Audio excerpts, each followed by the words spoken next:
Cooperlink was disabled tomorrow, we'd go back into the world of disconnected information and silos. Hi, my name's Tom Gothard. I'm a Senior Digital Implementation Manager on McLaren Construction. I work at group level, implementing different digital technologies across all of our projects in the UK and abroad as well. So we got in contact with Cooperlink originally to develop an integration piece between our CDE, which is Asite, and our field management tool, which is Dalux.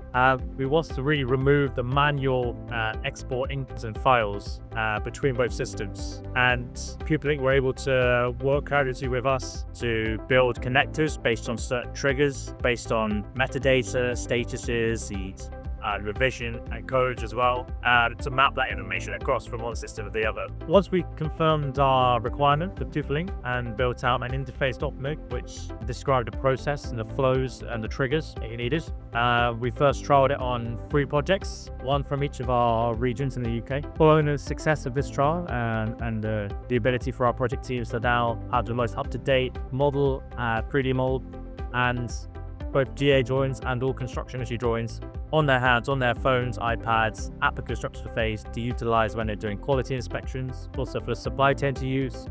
We decided to push this trial out and deploy it across all of our new and both ongoing projects as well. We at McLaren see integration as the future of construction tech, and this is due to slight fragmentation in the market, really. There's lots of different tools out there. They all often have some overlapping features and functionality.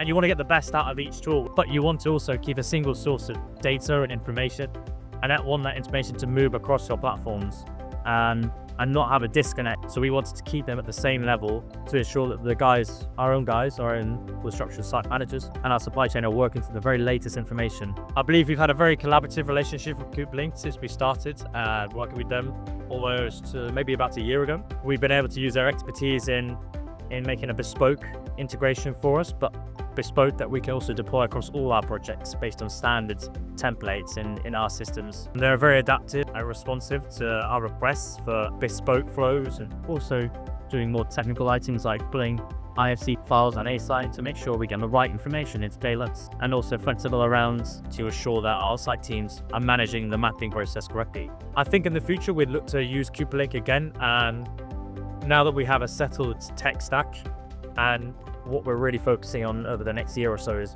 further integrating that tech stack as well, ensuring that we can leverage the single source of truth in our CDE and deploy it across different products that we use for different purposes, such as progress capture and also BIM issue tracking as well, and design coordination. I just say one of the big challenges for a main contractor such as McLaren in the UK market is ensuring that our data is consistent and the information is only entered in one place once and utilized multiple times across our tech stack. Interoperability is a big pain point. I think not just amongst ourselves, but also our perfectors as well. The try is so that data is managed once and processed once and utilized multiple times. And always the end users always seeing that latest set of information wherever they look. There's no disconnect really. That's the challenge we try to solve. With Cooperlink's help, I believe we've solved that.